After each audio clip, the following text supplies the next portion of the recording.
This is the RevOps Hero Podcast, where we talk to real-life revenue operations leaders to learn what it takes to turn you into a RevOps hero at your company.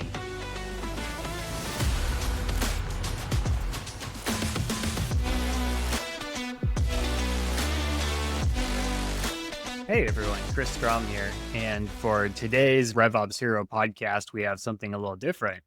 Last week, I was at HubSpot's annual Inbound conference. It's where marketers and sales leaders from all over the country and all over the world come together. I thought that would be a great opportunity to go do some on-the-spot interviews with some marketing leaders and hear about how marketing leaders at different companies go about their go-to-market motion. There's so many different ways that companies go about going to market. Some start with a really heavy online demand generation focus. Some companies have a really heavy in-person event or in-person and virtual event focus for their go-to-market process. Some companies have just really nailed in their target account list and they're doing just a lot of effort in just one-on-one prospecting and outreach to people on that account list.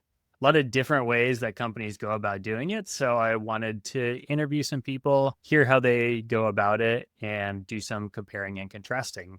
So I got 5 different people at 5 different companies, and I'd like to share what we talked about with you. So let's go into it. I have Tim Phelps from First Orion here. You're the marketing director. Tell us, what does First Orion sell and who are you selling it to, first off? We sell branded calling, which is calling that businesses make to prospects or customer care or whatever they might be doing to mobile devices. And we can brand those calls so that when the call comes in, you can see name, correct name, logo, maybe even the reason for the call on that outbound call. And who are you selling it to? It's any business that does outbound calls to mobile devices. Think of it in terms of anybody that's doing deliveries, anybody who's calling customers, healthcare organizations that are calling their clients for scheduling and that kind of thing. All of those kinds of varieties. And then in addition to that, salespeople doing outbound calls. For verifying their numbers, so they're not getting flagged as spam or things like that? Yeah, so we have 2 parts of our business. We do verification, which allows us to tell the networks, all 3 networks, that we believe this person is legitimate. They're making outbound calls that represent a company that's real and all of that. And we can help with spam tagging. And then secondarily is the branded call business, which we also typically somebody will progress from not wanting to be tagged to wanting to have the correct information on that caller ID. What's the go-to-market motion for you all to start reaching out to them and connecting with them, first off? The vast majority of our marketing effort is done through online ads. We have your typical spots. We do display ads. We do all sorts of awareness advertising. We also do search ads and things like that. But then beyond that, we do have some partner programs. We have some events that we go to. We have a variety of other capacities to reach those customers. One of the big ways we get business, though, is inbound referrals from other providers that need help with this type of thing. Some of the largest phone companies out there send their customers our way when they need help with this. So a couple different lead sources, ad campaigns, direct referrals from phone companies themselves. So then you're bringing them, say for the ad campaigns, you're bringing them to like a landing page, which puts them into CRM? Yeah, it depends on a couple of different variables, but if we can identify the customer and we know that they're a small customer who doesn't make just a ton of calls, think of your local flower shop, your delivery pizza person, whatever it might be. Those types, they can go right online and sign up. They don't have to talk to a salesperson, and we have a fully automated process for them to go through the self-service. But if they want to, or if they're enterprise level and they're going to make a lot of calls, then they probably want to talk to one of our salespeople. And in that case, it's a web form they'll fill out, and we'll get right back to them. So they fill out a form, they select company size 25 people or smaller, maybe you just redirect them to the self-sign up, say company size 500 people, then do you flag them as a high fit lead, and do you have a BDR, SDR team that does the initial meeting setting, or you do? We do. They answer some of the logistics of it. Some of the ads we do, we already know who they are, so we'll put them on the right path to start out with. We also do some neat tricks with 6sense in the data we have about them as they come in, which will allow us to put them down a certain path or another. And then beyond that, we'll give them 2 options. Are you in this path or this path? And we'll let them take whichever path they want to go on. But then when they do come in as a web form, then we will put them through SDR process first, and then they will set the first meeting, and then that will become the next step. The SDR books the meeting for the account exec. Correct. So we MQL, we say, this is probably good, call them. Then the SQL is that SDR call, making sure they've set up all the proper expectations and setting the meeting. And then from there, they move forward on that sales process. So MQL, you qualified them for the SDR. Yeah. And then when the SDR books the meeting, they set them as an SQL. And Correct. then after the meeting is over, the first connect meeting, then the AE will create the opportunity record. Yeah, actually, it's done at the SQL time. The opportunity is created for us. The BDRs, SQL and opportunity are basically the same stage. The same thing. Okay. They're hitting that button to say, I'm setting this meeting, and all that's created right at the same time. So. Oh, okay. Set up like a Salesforce automation to do that. Yeah. And then, so they go through a couple stages in the deal process, and then what's an enterprise close process like? Do they sign a contract? Yeah, with us, or do you just send them a checkout form that they fill out? Yeah, we still do it the old school way. I would hope we could progress past that, but that's where we're at right now. And the truth is, for a lot of our enterprise customers, there is a lot of back and forth before we can proceed anyway. And once we get all of that established, it's a DocuSign to them and results back. And that's the signature process. But to even get there... And then you send it over to, then someone internally will set up and turn on their accounts in their system. And all that now is done completely in Salesforce. Not the management of the customer, but all that transition phase is done in Salesforce. Okay. We have some our automations and integrations over to your internal user. Yes. We have our own system internally for all the actual account stuff. But Salesforce does a lot of that hand-holding for us to get it to that point. So it sounds like you put someone on your team has put a lot of time into planning and building out those specific custom automations between the different systems. Yes. The hardest part of that is just the planning for it, more than anything. Figuring out how the process works to get to the point where you can implement that. Oh yeah, planning the process first and talking to all the involved people and getting the buy-in. Yeah, exactly. That's the hardest part sometimes, you think? Oh, I think so. Oh yeah, and then the actual coding is the easy part compared to the human part. It is for me. I think that what happens with a lot of companies, they'll have somebody does the day-to-day operations but doesn't have that stuff intact. Yeah. So then they will try to do all of it, and they're not really the right person to be asking the right questions to establish all that's needed so that when we get to the end, it's a result that everybody's looking for. Yeah, if you just ask the IT person who's not necessarily talking to the customers every day, they're not going to know, they're not going to build something that's attentive to the needs or experience of the customer. Exactly. Yeah. Not that I've seen that happen 1,000 times, but yes. It's a classic thing. Yeah, it is.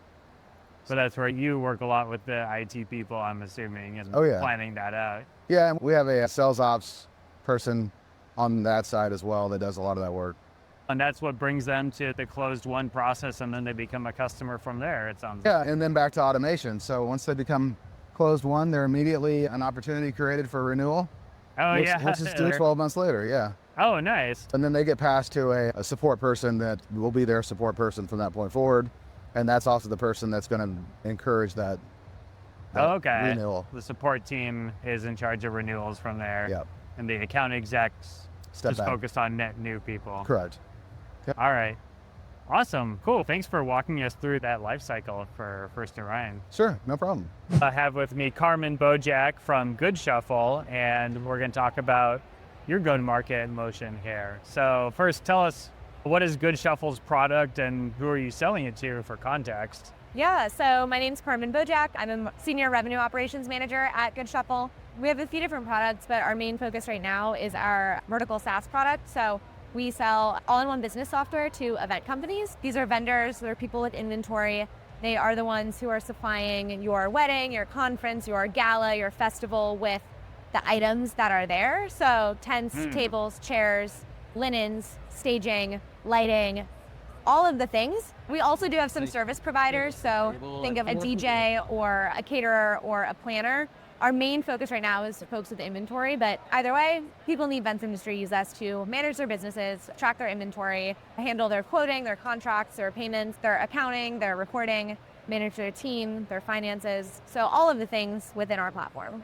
So that's who you're reaching out to and selling to. Yep. So can you tell us about the go-to-market lifecycle here? Yeah. Starting from marketing, leading into sales, leading into becoming a customer. Yeah, sure. So something to note about folks in the events industry, a lot of these companies are smaller businesses. We're looking at companies that might have 20, 10 employees. A lot of it is seasonal too. So they'll bring on some part-time staff in the summer or the fall. So like when it's peak weddings, when it's like peak wedding season, or when it is vice versa. If it's like very hot in like Houston, Texas, events might be slower, might bring on more folks in the like winter time. All that to say, seasonal business. So our go-to-market operation, so start on the marketing side of things. Our marketing team is wonderful. They put out a lot of Facebook ads, Google ads. They are wonderful with email marketing, organic social, our ambassador and user referral programs. Lots of folks love Goodshuffle Pro. So we want to empower them to encourage folks in their networks to reach out to us to get a demo and ideally start trial and convert. So this has been so the very existing wonderful. users will sign up to refer other people. Yep. And then get some sort of nice goodie in exchange. Yeah, so we have referral bonuses. So what do you do with all those contacts coming in then? Coming into HubSpot, is that right? Yep, so we use HubSpot. As soon as they're in HubSpot, the sales team is alerted. If they've submitted a demo form, they have a lead object created. The sales team then handles the lead from there, and they are working to either qualify the lead, which will automatically create a deal, or they're looking to disqualify the lead, get them off the calendar or whatever, and focus on like actual potential revenue.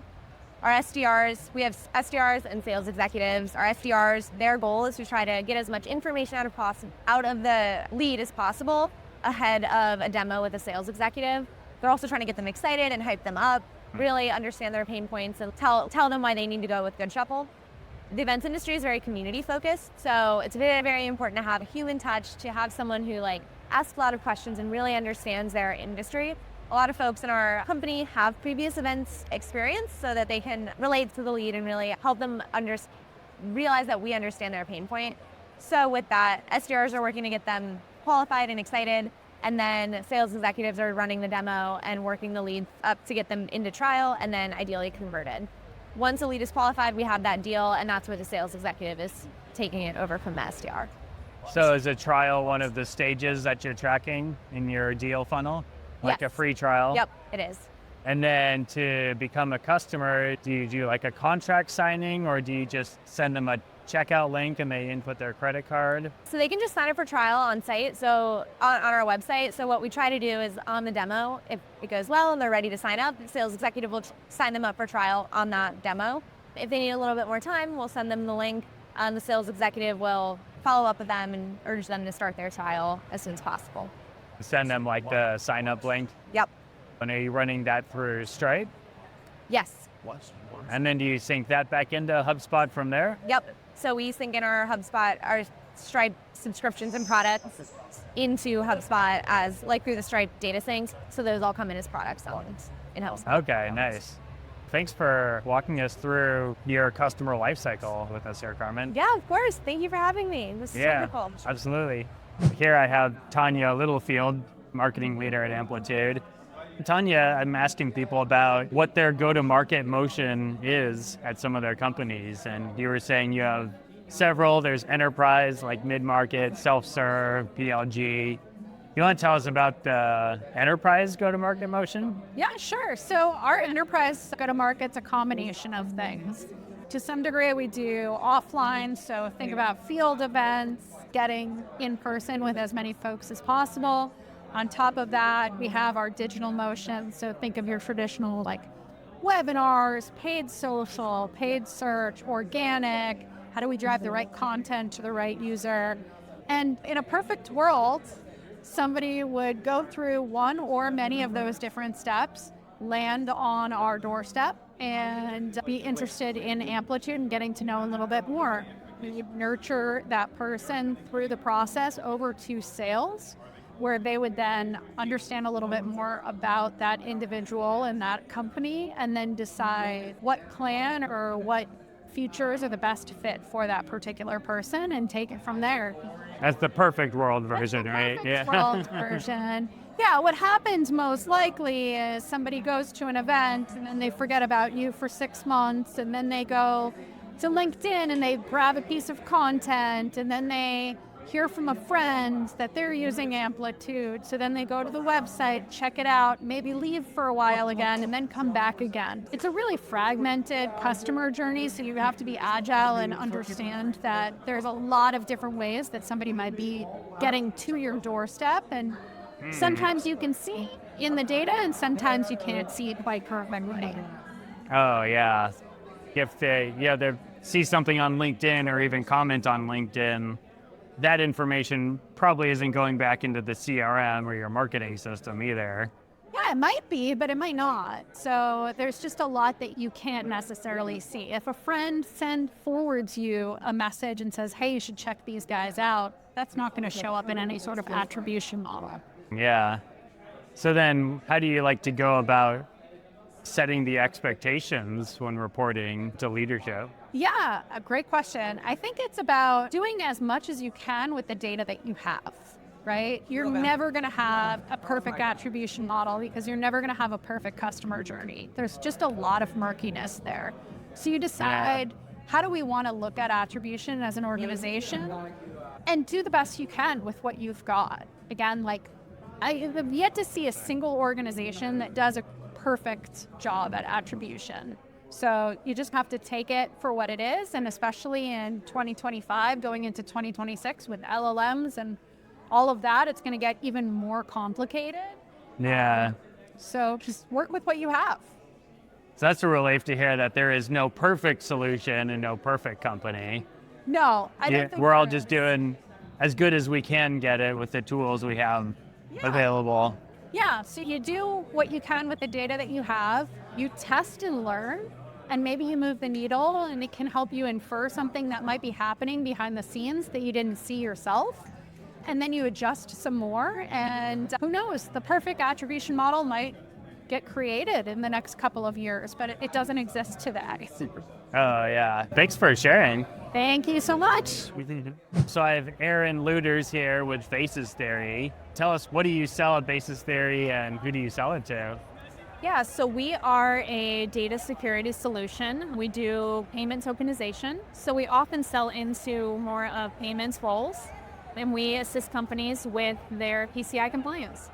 You're selling to which roles, you said? Payments. So payments professionals. So people with literally payments in their title. And so in some instances, it's like we're selling into maybe more of a marketplace or a vertical SaaS company or retail, or there's quite a few, even fintechs that we sell into as well. So those are who you're trying to reach out to. And then can you tell us about what's the go-to-market motion or life cycle? Sure. Yeah. So we have a few different ways that we generate leads.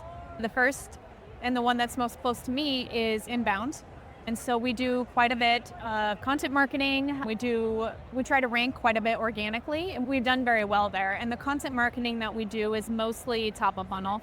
And from there, the primary call to action is really just get people to sign up for our blog and continue learning more, continue hearing more from us. And then we also do quite a bit of paid media. And with the paid media, I would say it's more of middle funnel to bottom funnel. We're driving a lot of people who are in decision, looking for maybe PCI compliant solutions or card tokenization or very specific keywords. And then we lead them to a lead generation form. And then we have an SDR team that will reach out to them and try to qualify them at that point. And the call to action there is usually book a meeting, get a demo. Yeah, exactly. They know what they're signing up for specifically. Yep. And then we do the full round robin with our SDR team at that point. And then the SDR team is also doing their own outbound as well. So they do a lot of email outbound. We've tried some call outbounding. It doesn't work as well, but they are finding prospects. Even if we're going to sponsor at an event, they'll go reach out to that list and they'll try to set meetings and try to get people in the pipeline. Cool. So the SDRs are booking the meetings with the people requesting demos and requesting meetings.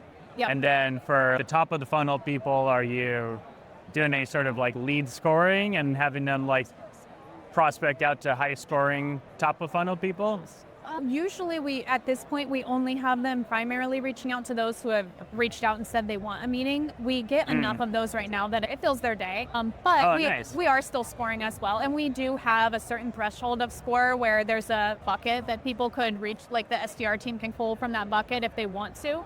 We have mixed success there. I think people usually are more willing to have a meeting when they said they want one as opposed to certainly. Yeah, we try to focus our efforts on what works best there.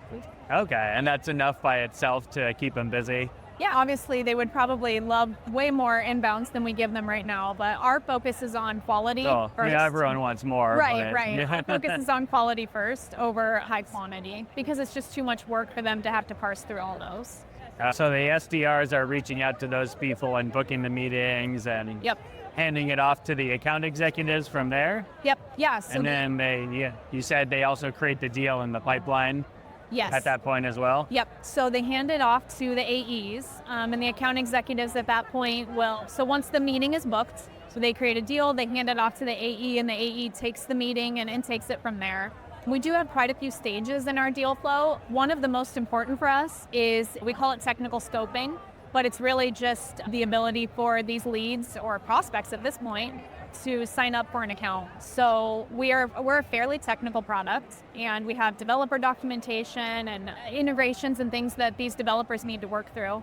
It's a really sticky step in our process. So once they've set up that account, which is free, anyone can do it, they can set up a test account. Once they've set that up, then we find that they have a much higher success in going live with us. So that's why it's a required step.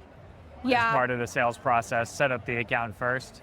Yeah, I would say signing. it's pretty much required. For some, especially more of the tinkerers in the bunch, those that are maybe a two-person shop or someone who's very technical but also motivated, they'll go and set it up themselves. Larger enterprises may take a different approach, but for the most part, it's a pretty pivotal step for us. Oh, yeah. And then you said you're also, when they sign up for an account, you have the developers built an API integration to That's right. Yep. to push all those account contacts into contacts in your HubSpot portal, right? Yeah, that's right. So our engineers internally have set up a sync where when someone does sign up for an account in our platform, then we do get those leads into HubSpot. We have them tagged automatically as that they signed up in our portal. For those that seem higher prospects that we're not already having conversations with, then our SDR team will reach out at that point. And so I guess that's another vector where people are coming through at times. And then what's the contract signature and close stages look like? Yeah, those are pretty much like the next steps for us. Depending on the size of organization, it can be a lengthy process. It could be a few months. Sometimes we have same day close. So it really depends on the motivation. Sometimes there's other meetings involved, sometimes not at all. So we're working with startups all the way to enterprises. So it can really vary on what that looks like. And then do they sign a contract or do they just sign up on a billing page or a payment page? Yeah, they can't go live without the contract. And so either way, they are talking to our sales team. The bigger enterprise deals obviously have contracts in place. So yeah, there's the contract signature for pretty much everyone now. And that's the last step to get them to closed one, right?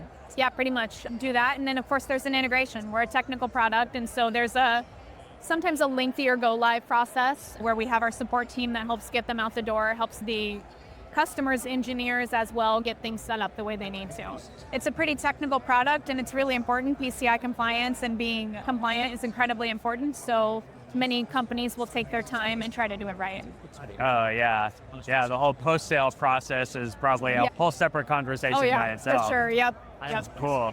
Yeah, thanks for walking us through that marketing to sales process, go-to-market process here. Yeah, happy to. Thanks for chatting. Yeah, definitely.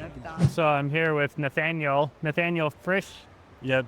So tell us, what's your job and who do you work for? Yeah, I'm head of revenue operations at United Energy Workers Healthcare.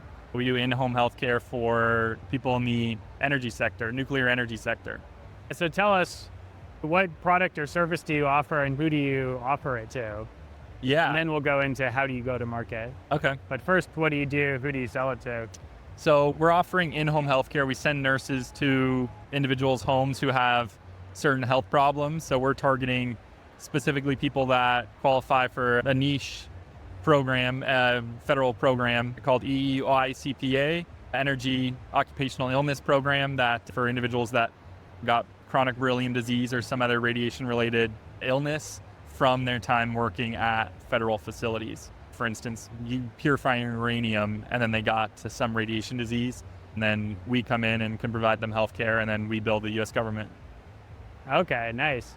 How do you reach out to these people, and what's your go-to-market process from first impression to bringing them in as patients or clients? Yeah, so our kind of two primary ways of finding where they're at are geographic based and then Facebook. So geographically, they generally live around the plants that they worked at. So there's small towns like Four Corners near Utah, Arizona border. That's where the uranium mines were. So we'll throw local events there and we'll get people to those events. So I guess very top of the funnel, we're starting with mailers and maybe local TV ads, radio stations. There's a lot of those traditional methods, as well as Facebook. A lot of our target audience is 70, and so they hang out a lot on Facebook and community groups for other workers like themselves.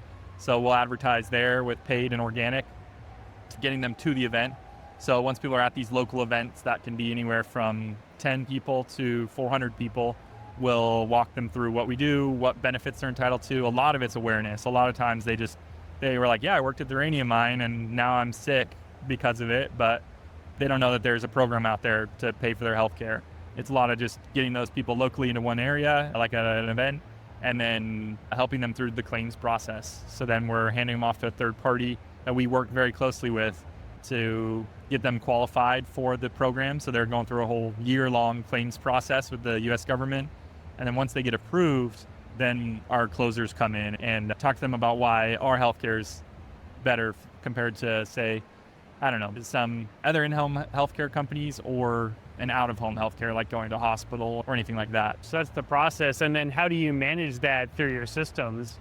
Yeah, so when someone originally reaches out, so say they respond to, they see a mailer. This is one of the most common scenarios. They'll see a mailer and either call in based on that mailer, and we'll hook them up with a SDR who's answering that phone call and helping them register for the event. So the big driver is always attend an event. And so we register them for an event if they call in or if they submit a form on the website or just register themselves.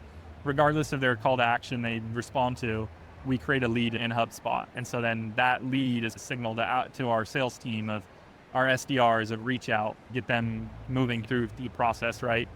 So once they make that initial communication, two-way communication with a potential patient, then they convert that lead into a deal in HubSpot. And so then with that deal, then they're walking them through this year-long plus approval process to get them qualified for healthcare. Wow, a year long. Yeah, there's some big waiting gaps. You're working with the U.S. government, and so they work on their own time schedule. So Oh yeah. they're like, I think legally limited to a year, but they usually take right up to about a year. Oh yeah. It ends up being a long sales process. So there's a lot of that relationship building. A lot of these people consider us family, and so you have a lot of people invited into the homes before we actually have in-home healthcare, which is a good thing, right? If we're trying to send a nurse to their house, we need them to have a trusting relationship with the brand, right? We can't send someone in that they don't know from a company they don't trust. And you said because the process is so long, not only do you have the different deal stages to track, but then you have sub-stages within those stages for everything that's happening over those 16 months too, right? Yes, yeah, because we had this black hole. There was one stage where people would sit for over a year, and you didn't know if it was a deal gone stale or if it was just the federal government doing their thing. So now we have sub-stages, just a custom property. So the sales reps really aren't touching stages, they're just touching those steps. And in our initial stage, there's 3 steps, but on another stage, there's I think 7 or so as the claims process and everything. We have some rep internally that's holding the hand of this potential patient through the whole year-long process, and they are updating that step as updates come through. So every little update we have, that way there's always some recent update. Oh yeah, so the deal stages themselves, the top level stages are using the native deal stages, and then the sub stages stuff, that's not The native deal stages don't handle that, so then you created custom properties to track all those. Yep, so we have custom dates tracking when they entered each of those steps, a lot like the default HubSpot ones for date entered X stage. And so we basically just have that, but for our custom made substages. So we end up with 20 some date fields that we've custom properties we've built out, and then workflows that update them accordingly. And so every time our rep changes our custom drop down property, that's our substage, it automatically, the workflow updates the corresponding date so we can see how someone's progressing through each step. So they just have to update the checkbox property for such and such step, and then the workflow runs to tag the date stamp of the time it was set. Yep. Okay, that helps at least. Yeah, definitely. Because initially we had, or like in a previous system, we had reps entering their own dates, and it just turned into... I'm sure that dropped off pretty quick after 3 days. And then you also have like erroneous data of people misunderstanding what it's for. And it's like, you'd think telling someone to just enter today's date is easy, but it ends up getting complicated when you have all these edge cases of what if I just found out, but like the thing actually happened a week ago. There's all these little edge cases. Yeah. The workflows just remove it out of humans' hands and make sure we get a consistent result every time. Yeah, consistency is the most important thing. Yeah, 100%. Yeah, cool. And then lastly, what are some of the main KPIs you're tracking through this whole process? Yeah. Kind of top 3 or 4. Yeah, so marketing MQL, so the number of new lead records that are created. So we're using that lead object in HubSpot. And so it's how many of those lead records can they create? And those are created, like I was mentioning earlier, about form fills, calls. Honestly, those are our 2 biggest, or event attendance. Those are our 3 biggest call to actions that trigger the creation of a lead. And we're using lead scoring to capture that behavior and turn that into a lead. And then we also have there's 2 internal ones, or I guess 1 internal one on the deal, a midway point. So since it takes a year and a half or a year to go through the whole process, there's a midway when we first send someone over to the US government saying, hey, this is a potential patient, see if they qualify for our care. The US government that's one bonusable event. So that's our one of the 2 major KPIs, for outreach, for sales. And so... Which one was it again? Something with the U.S. government? Yeah, we call it AR referral. It's like really... AR referral. Yeah, it's an internal thing. It's purely like we found someone that would probably qualify based on the illnesses we've just found in discovery calls and on their work history.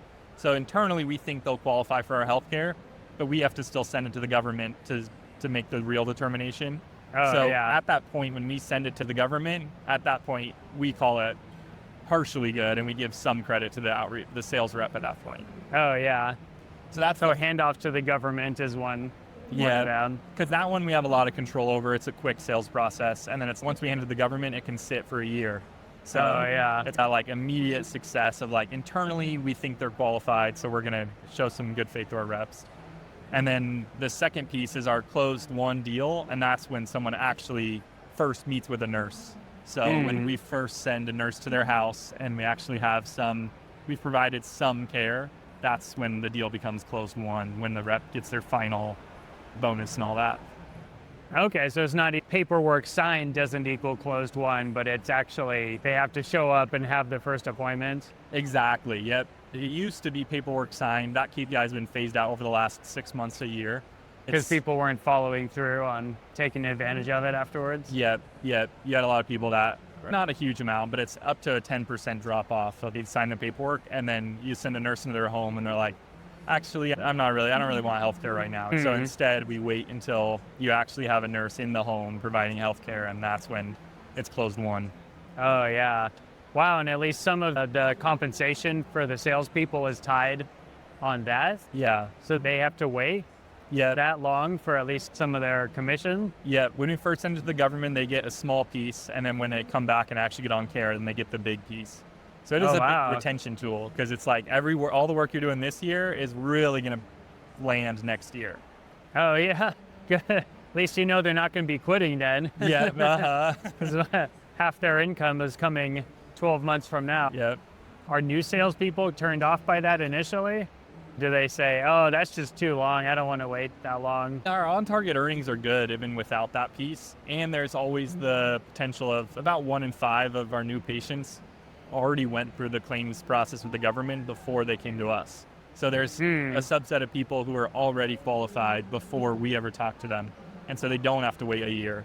So it really just gives incentive for new sales reps to go out and find those people that already know about the program, are already qualified. They don't have to go through this year-long process. So there's still potential there. It's just those are harder to find. It's about 1 in every 5 of our new patients come from that. But it helps close the gap for them, for your salespeople, a little bit at least. Yeah, 100%. All right. Awesome. It's a really interesting, very more unique case. Glad we could talk through that here. Yeah, thanks for talking me through it. Thanks.